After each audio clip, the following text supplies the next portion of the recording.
Hey everyone, welcome back to my channel. I'm Rulla Alani, and today I will be highlighting the top books I read in 2021.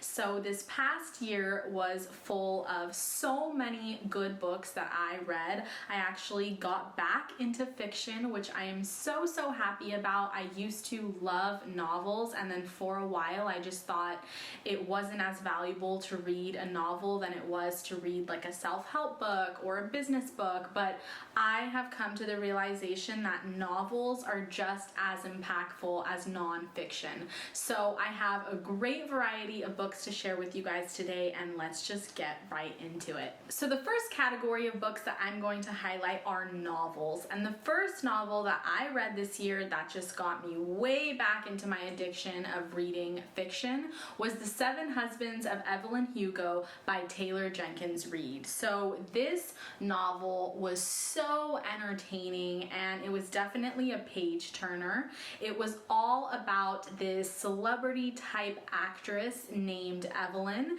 and she has had such an eventful life. I mean, she's been married 7 times, but part of the mystery is why she was just always remarrying. And so the book takes place at actually the end of Evelyn's life, and she has actually called up a journalist who is going to come and basically spill all the secrets of Evelyn's life. Now there's a huge twist which takes place towards the end of the novel, and it's all about how she's even connected to this journalist, because there is a connection there that you would never see coming. Now this book is so beautiful. It talks about love, it talks about friendship, it talks about, you know, the entertainment industry, and it is just so entertaining. It is a book that totally captured my attention. I just found myself wanting to read it page by page by page. I didn't even want to take a break from this book. What made this book so compelling was the characters. The characters were so multifaceted, were so complex. You really get an emotional attachment to the characters, and you start to empathize with Evelyn and kind of figure out why she did what she did, even though some of the actions she took, you know, might not make sense in the beginning. As you get to know her and as kind of the different layers of her are unveiled, you really have a deep appreciation for everything that she did in her life. And then you also get to know Monique, who is the journalist, and how her life changes because of her relationship with Evelyn and how she blossoms in her career learning from Evelyn. So I thought that this book was just awesome. The chapters are split by the different husbands that Evelyn has, and it is just crazy how, you know, she goes through all these different partnerships and marriages, but none of them bring her fulfillment because she is actually hiding her true nature. So I don't want to spill too much of the tea, but there is a reason why this book is so highly acclaimed, why everyone talks about it, why it's on everyone's like must-read list, and it truly is just one of those books that has everything. It has the romance, it has like the entertainment aspect, it has the love, it has all of those things, and it even has plot twists as well. So I highly recommend The Seven Husbands of Evelyn Hugo to everyone. The second novel on my list is called Stoner by John Williams. This book is the stark opposite of The Seven Husbands of Evelyn Hugo. This book is slow, it's not action-packed whatsoever. It actually highlights this man's mundane life, and it seems so insignificant, but wow, this book has so much emotion, and a lot of it is kind of left unspoken. It is about this character. His name is William Stoner, and it is about his life as he, you know, grows up from adolescence to college and then as an adult and all the way through the end of his life. Now, what's so beautiful about this book is it talks about so many challenges that us humans face, you know, whether it's pursuing a career. Stoner ends up pursuing a career that's vastly different from his parents, and that kind of creates a divide. And he instead pursues an incredibly different type of career, and you learn about his friendships and his marriage and kind of all of these things that take place, like him becoming a father, and how he just gives so much to everyone around him. I really kind of identify William as being a people pleaser, and in a sense it's beautiful, and in a sense it makes you so upset because you're like, why did you not follow your heart? Why did you not do things selfishly for you? But then in the same sense, I feel like he's teaching you to be content with your life, no matter what it might look like, and no matter if there might be challenges. He is just the epitome of someone who is humble, of someone who is soft-spoken and calm. And this book is just so hard to describe without kind of giving away what happens, but I do want to tell you guys that not much happens in the book. It is a very slow book, and I will even say that in the beginning I was like, what makes this book so special? Like, it's just dragging on, nothing's happening.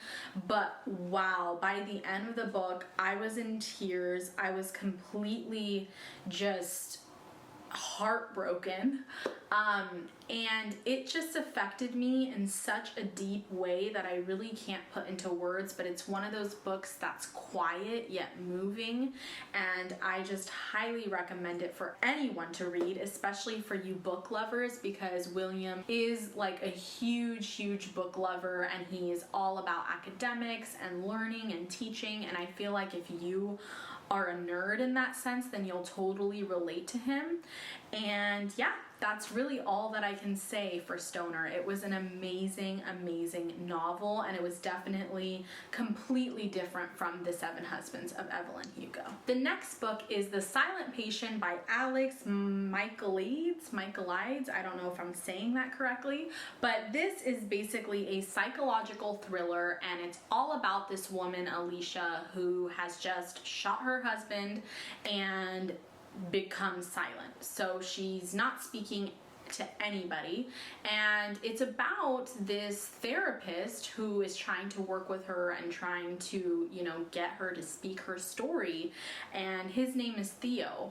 Now, the book is just this back and forth tension between Alicia and Theo as they both try to get to know one another, and it unleashes more of Alicia's story by reading parts of her diary, but there is just the craziest plot twist at the end that will leave you like shocked. It will be so unexpected, and I don't want to give away any more details, but it's just this crazy concept of like therapist versus patient, and how technically sometimes the therapist can be just as crazy or just as insane or mentally disturbed as their patient. So it is definitely a whirlwind of a book that will get you at the end. So I highly recommend. So the next book is completely different from any of the others, and it is called We Are the Ants by Shaun David Hutchinson. This book is more of like a young adult book. It's kind of has some sci-fi in it, so if you're interested in that, then this book is for you.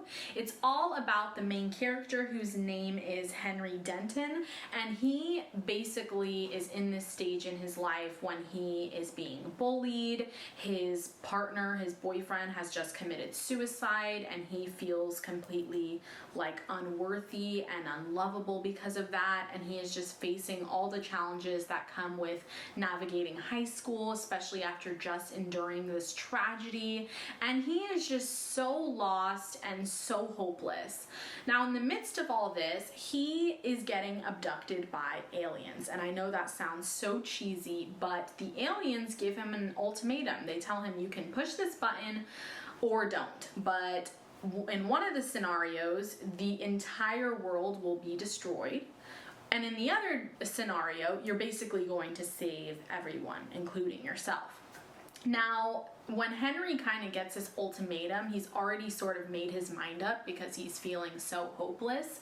But it is about his relationship with his family, it's about him meeting new friends, and it's about how he basically makes his decision in the end. Now, what I love about this book is it was so funny. Now, there was like some dark humor in there. It talked about very serious topics, but the author writes in such a way that is like so entertaining and comedic. So this was definitely a great relief to read, especially after Stoner, which was so serious and so like to the point. I felt like this book was just a relief in a sense, and it was kind of nice because after every chapter or so, it talks about like what if the world ended in this crazy way. So the book was more lighthearted, I would say. It's definitely more of a young adult book, but I thoroughly enjoyed it. I thought that Henry was a character that's very relatable. I feel like we've all been there when we're in high school and we just feel like life sucks and it's like, what is the point of all this?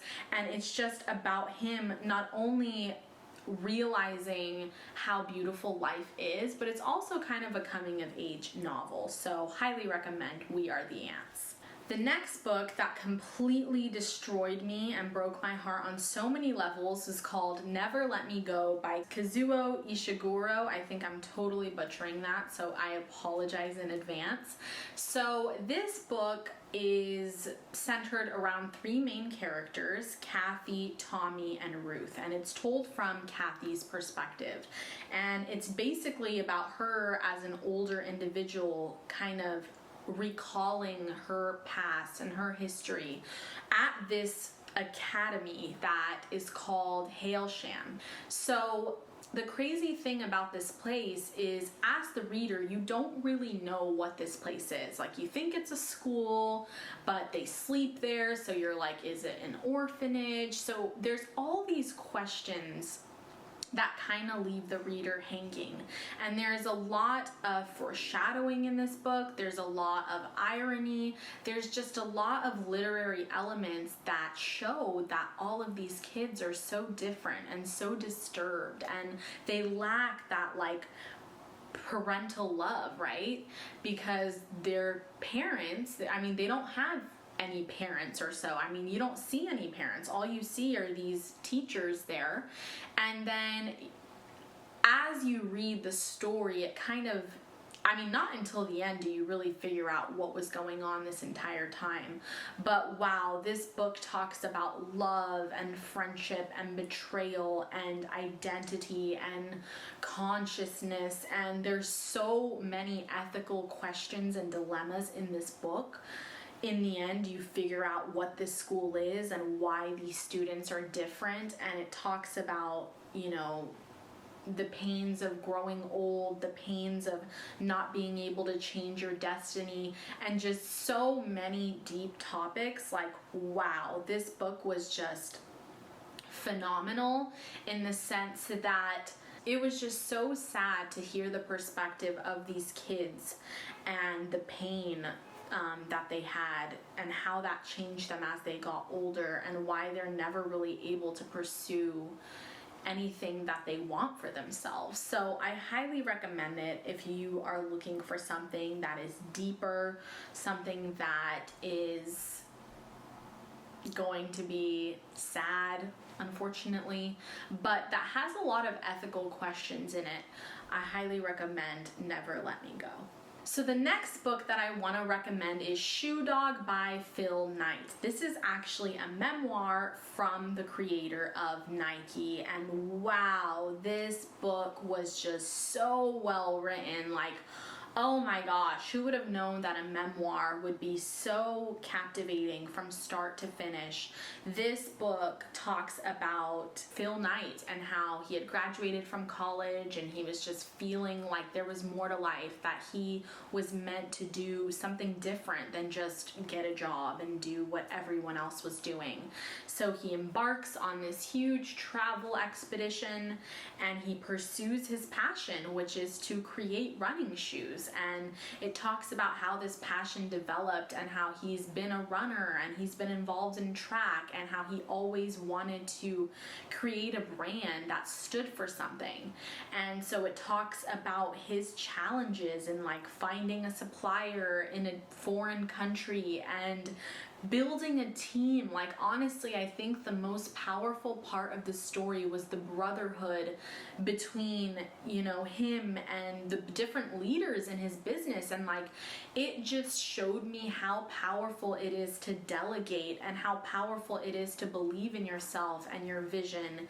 And Phil Knight talks about how he was on the brink of like debt. Like, Nike was on the brink of debt every single year because he would just reinvest everything back into his business, and he would always be anticipating more sales, more profits. He was always rooting for himself, even though he was the underdog for a really long time, and Nike really didn't, you know, become the brand it is until years later.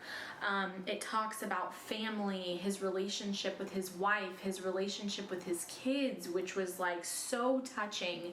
And it talks about how he believed in people who didn't even believe in themselves, and he would, you know, recruit them into the business, and they would help him envision new things for his brand, whether it was like a new type of shoe or a new design. And like, wow, I felt like I was just there with Phil Knight, rooting for him, like seeing his success grow year by year. It was just such a beautiful book. Now, I will say that I don't believe that Phil Knight is self-made. Like, he even talks about in the book how he lived a privileged life and his parents invested in him, you know, to go travel and to start his business.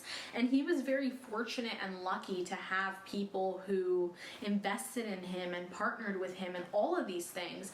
But nonetheless, I thought that this book was so inspiring, so motivating, and there's just so many gems and wisdom that were found in this book that I think are beneficial for creating a business, for being a good leader, for being a good partner. Just so many different lessons that I learned in this book that were offered in such a more beautiful way than just reading a self-help book or a business book. So I highly recommend this book to anyone, whether or not you're interested in creating a business or not.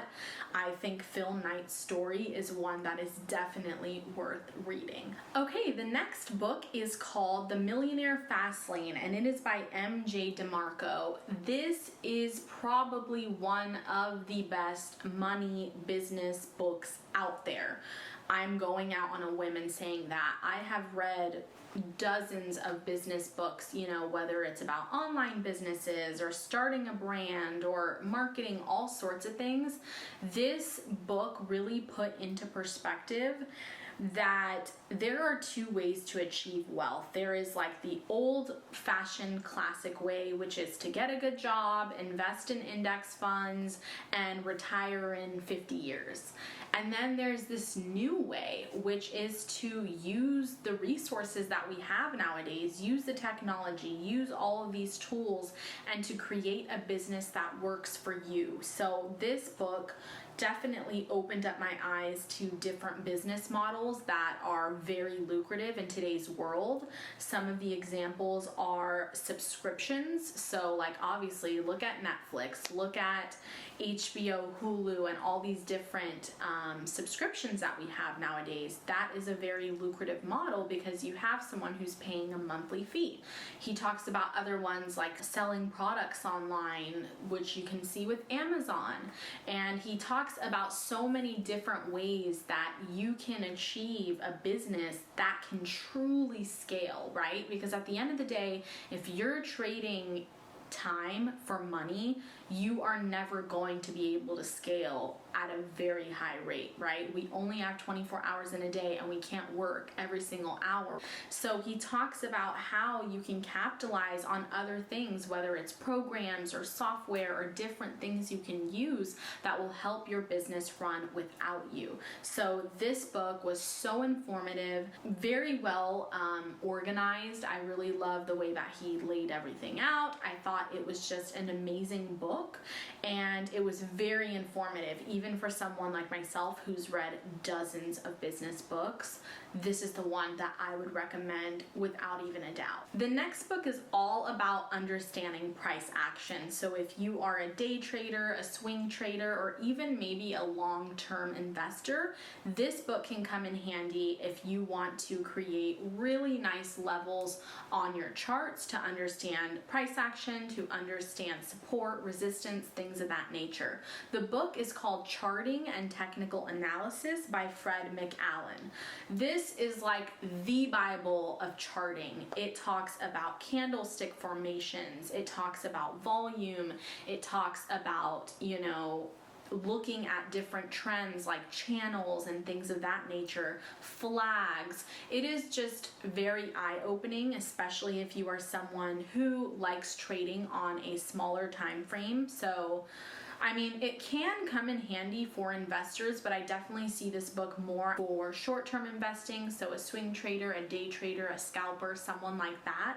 This book was very informative, and I love that it had real-life examples. It would put a chart up and it would go through the analysis, how you could find good entry points, how you could find certain points of conviction, how do you know if a new trend is happening or if a trend is breaking, how to look out for patterns. So this book was really helpful, especially for someone like me who's been a long-term investor but who is now getting my feet wet with shorter term trading. So highly recommend charting if that is something that you're interested in. The next book is along these same lines. It's called How to Day Trade for a Living by Aziz. So while the previous book was all about charting and price action, this one actually goes into techniques that you can use to trade, whether it's VWAP or whether it is, gap fills or certain patterns that you can look out for. This book talks about so many different things, from creating a watch list to charting to candlesticks to different patterns. And I really like that the author really stresses the idea of treating trading like a business, because I think a lot of people look at traders and they're like, oh, that's not a real career. Like, those people are just gambling. But the truth is, if you approach trading like a career, then it truly can be one. So he talks about risk and reward and how you can start actually trading with intention rather than just gambling, right? Because if you are treating trading like gambling, then you're not taking it seriously. But if you're treating it like an actual career where you study, you make a plan, you wake up early, you treat it like an actual job, then it can be lucrative and it can be successful. The last book is just so beautiful, so precious, so sacred to me. I even considered whether or not putting it on this list because it is a spirituality book. But you know what? This book really touched me and it really impacted me, so why not share it with you guys? It is called Secrets of Divine Love, and it is by Helwa. Now, this book talks mostly about Islam. That is kind of the focus of the book, but I don't think that, if you are a different religion, you cannot read this book. I myself read books about Buddhism and Christianity and Catholicism, and I don't think there's anything wrong with reading books about different viewpoints. This book, just every single page filled me with awe and filled me with peace and happiness and love. And I will gladly say that this last year I felt so much more connected to God, to spirit, whatever you want to call it. It doesn't even need to be like going to church or praying in this professional way, but I think that when we do seek God's guidance, He is 1000% there for us. And I feel like I have finally come to terms with my spirituality, with my relationship with God, and I think it is just a beautiful experience. And I want to read you guys the first paragraph of this book because I was just already in love by page 1. So I'm going to read you guys just the first paragraph of this book so you guys kind of get a feel for how the book reads. Love. It is the reason there is something instead of nothing. It is from the soil of love that all of existence blossoms into being. Love is why we are here. Love is why you are holding these words in your hands, speaking them on your tongue, or hearing them with your ears. This book did not call you or find you because of who I am, but because of how loving God is. I was just so fulfilled by reading that. This book was beautiful. I personally have never read the Quran, but this had, you know, some of the main passages in there, and they were translated in such a beautiful dialogue. I actually ended up gifting my mom this book for one of her Christmas presents because I felt like she would totally love it just as much as I did. I know I posted like a few of the quotes on Instagram while I was reading it, and so many people were moved by the phrases and by the verses. So I highly encourage you guys to check out this book. You know, whether you believe in religion or not, I think it's just one of those books that can fill you with so much love and happiness and peace. And I think at the end of the day, that's all that religion should be about, is to spread love, to be love, and to, you know, treat others how you want to be treated. It really does come down to those simple concepts. I don't think that there has to be all these rules as to what you believe in and why it's different and all this division. At the end of the day, just treat people lovingly, and it really can be that simple. And, you know, speak love into your life and be the light in others' days. Make them happy, make them smile. I think we all can gain fulfillment from treating each other that way, and from, you know, being the change that we want to see in the world. So that wraps up the top books that I read in 2021. My apologies, I know this video was a little bit delayed, but I was like compiling all the books and trying to get it down to just 10, but these 10 were just wonderful, you know, whether they were entertaining or insightful or moving.